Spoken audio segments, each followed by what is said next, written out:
Welcome back one and all to the latest episode of the Good, the Bad and the Ugly at Liverpool FC podcast, brought to you by the LFC File and myself, Ben Green. Thank you very much for stopping by. As always, if the content floats your boat, do remember to like, subscribe, press the notification bell, tell your friends and fam, and by all means leave a comment. Let me know if what you think is what you think is going on, if you agree with what I'm saying, or if you think it's a load of old tosh. Do let me know. I'm always happy to hear. Two things to point out. Firstly, this episode and all of the episodes so far actually will be uploaded now to Apple Podcasts and Spotify as an audio. So, if you're sitting in the car and you're in traffic or whatever, you can't watch YouTube on your phone. No one's ever doing that in a traffic jam. So if you fancy doing that, then you can tune in and you can get the audio version if you so wish. There's going to be a link in the description. Second thing to point out is, of course, my unashamed plug, which I do every week, is to mention that the 24-25 season review for the Good, the Bad and the Ugly book season summary is available on Amazon for purchase, £8.50, or if you're in the EU or in the States, it's €8.99. So that out of the way, let's get into it with the good. And the good this week is going to be, of course, the win over West Ham. What can I say? Excellent performance. Thoroughly deserved, yes, I would say so. It was a bit. I'm just looking through me notes here. Actually, it was. I wouldn't say it was a close one. I think West Ham are pretty grim at the moment. Actually, to be honest, they're not in the best of places. But a win's a win. Couple of standout performances. Florian Wirtz, I would say, was probably my man of the match. I was happy that Isak is now off the mark.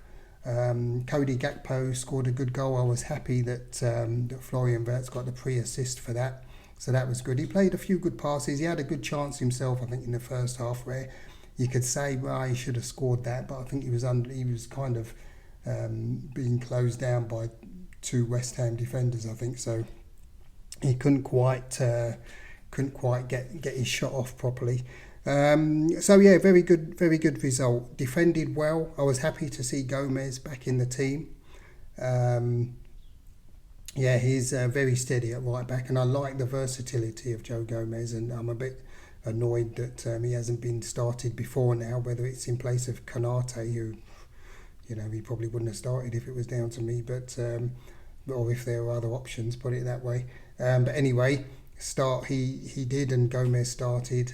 Kirke's had a good game as well. I think he's quite decent going forward. Just his defensive ability has been ropey as anything, to be honest.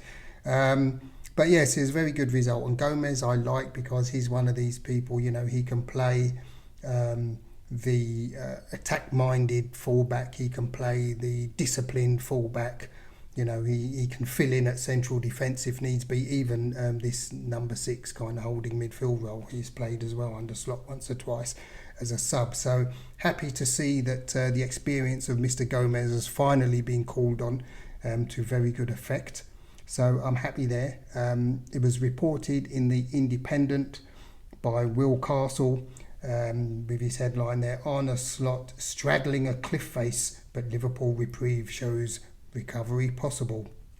Then he goes on saying West Ham 0 Liverpool 2. Slot's quest to survive as Liverpool boss will go on another game week as his £100 million men inspire victory.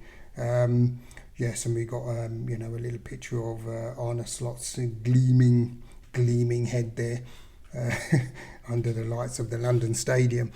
So yes, I'm happy actually. I'm happy that we've got the result.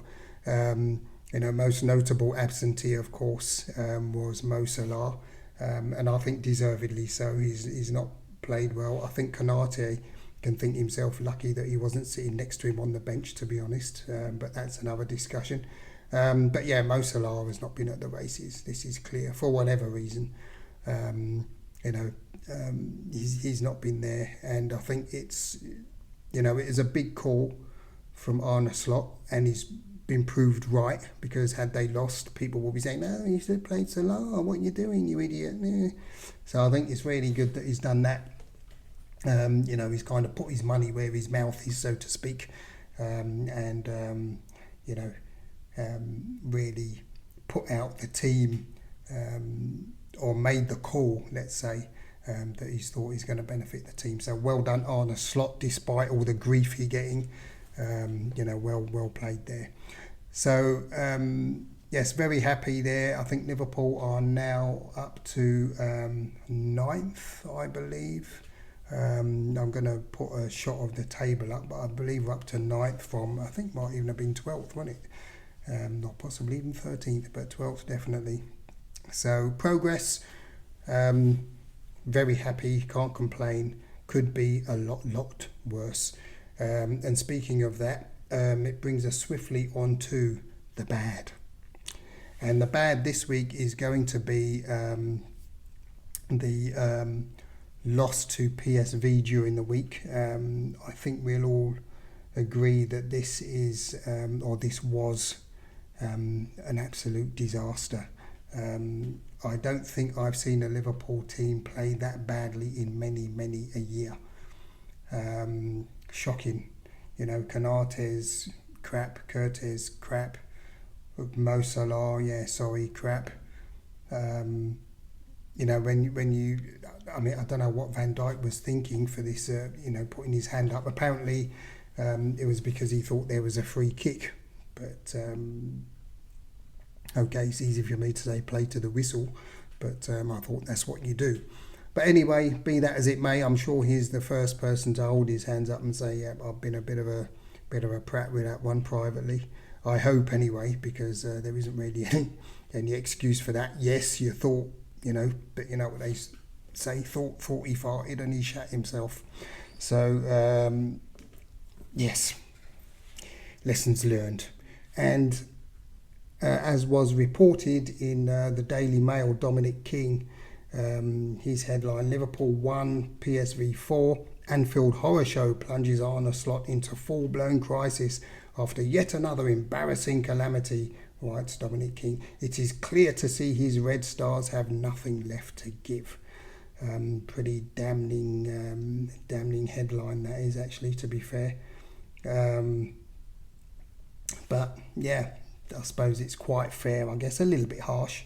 But they obviously do have something else to give, because they won the next game, so maybe that's, they proved that not quite to be correct, let's say. Yes, my first note here is whole team shit. There you go. And I wrote that after the game. There's a couple more. There's one point actually that I made that we'll come back to in a minute. But Mo Salah, people are saying his legs are gone and stuff like that. I don't know if that's quite the case. I think both he and Van Dijk are not the players they were 3 seasons ago, or even 2 seasons ago. This is for sure. I think Salah, I don't know if it's the Diogo Jota effect or whatever. Without being harsh in the normal walks of life, after the passing of a near friend, we are expected at some point to get back to who we are, and that's not, I don't want to be callous or anything, because we've all lost people, and I'm at an age where sadly people are going quite often, unfortunately. But life goes on, so be that as it may, it's very unfortunate anyway, and I hope he's not suffering under that. And if he is, I hope he's sought some kind of help to get past it, because it's not, it shouldn't be that he should be, suffering alone with that sort of thing. We've seen the aftermath of that. He's been dropped. Carragher was very vocal as well afterwards, saying that he expects Mo Salah to come out and say something, which I agree with. If Van Dijk is saying something, then why not? Robertson is coming out in this situation and saying something, even Curtis Jones. So if Curtis Jones can say something, then I think Mo Salah probably should come out and say a few words. But yes, my last note here is the only way is up, and Saturday proved that it is the only way is up, because you couldn't get much flipping worse than that. But I agree with Carragher's point actually. Mo should come out, because last season when he wasn't getting a contract, he was quite vocal. So he's I think he's been a bit very blunt and to the point where Mo Salah is concerned. So yes, not the best of situations there, unfortunately. Yeah, what can you say? You have to get past these situations, and that brings us swiftly on to the ugly. The ugly is going to be the speculation surrounding Arne Slot. There's been everyone coming out and saying, David Lynch has been saying, he's going to get the sack soon, he's untenable, and da-da-da. I don't know 12 games, it's not been great. I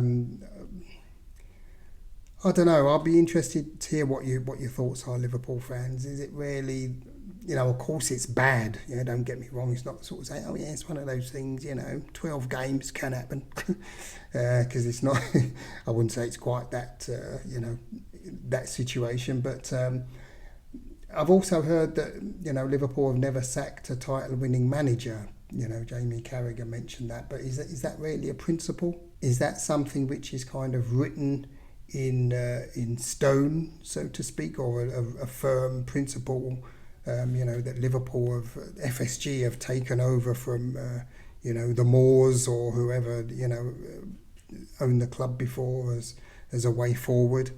I'm not so sure.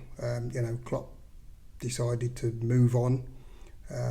Who was the last one? It would have been Kenny Dalglish. I think the Hillsborough stuff kind of got the better of him there. I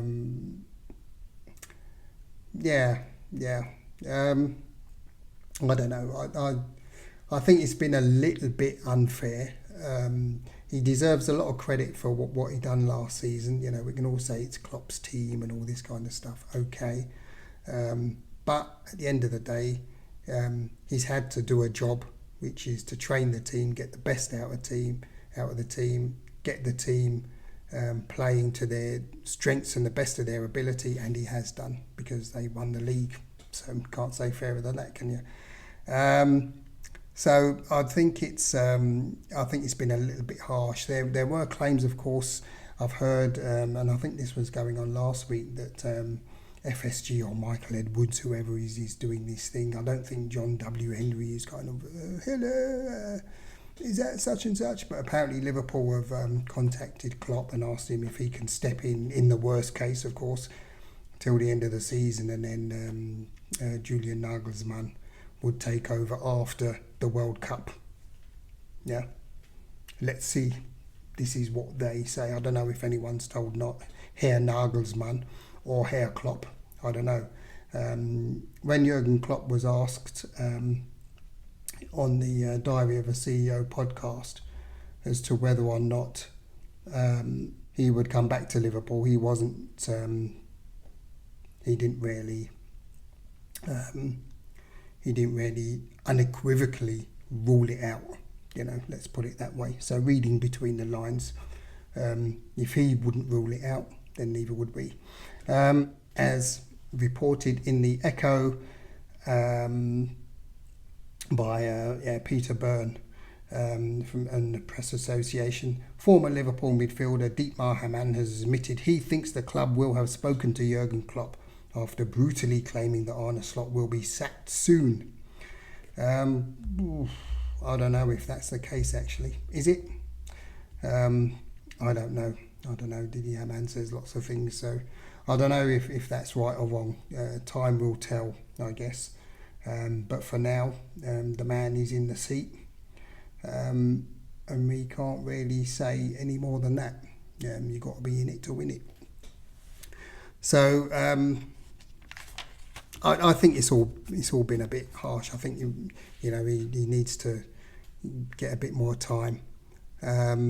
The next 3 games, there's Sunderland at home, Leeds away, and Brighton at home. And then Inter Milan, of course, in the Champions League, and my mate Dave, otherwise known as ChatGPT, said to me that Inter Milan, they've their last 6 games, they've won 4, drawn none and lost 2. High scoring games, 1.67 goals per game. I've never seen a team score 0.67 goals, but you never know, there's always a first. But they seem to be high scoring games, according to Dave. So, that means that it's going to be a European roller coaster. I can't remember if that one's home or away. I think it might be away, actually, if my memory serves me correctly. So yes, with respect to Sunderland, Leeds and Brighton, all due respect, I do believe that Liverpool should be defeating you guys. Obviously, those fans would say something else, and do let me know respectfully, of course, in the comments if you want to. I think the only difficult one there will be Leeds away. I've been to Ellen Road a few times to watch Liverpool and Man United, and I would say for the faint of heart, it's not the nicest place to spend an evening, put it that way.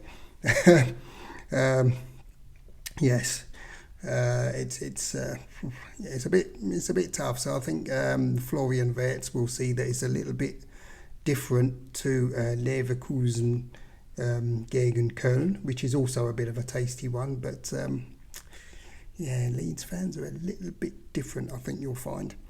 So yes. That's going to be one to watch out for, because it is at Ellen Road, so it is going to be a tricky one. So let's see. Bring it on. And on that note, and on my squeaky chair, of course, on that note, I don't know if you can hear that, but anyway, on that note, I'm going to wind it up there. Thank you very much for sticking by. It's much appreciated. As I've said at the top of the issue here, please do remember to like, subscribe, press a notification bell, leave a comment, tell your friends and family. Let's continue to grow this project. Yes, until the next one, guys, look after yourselves and one another, and peace. Your LFC File.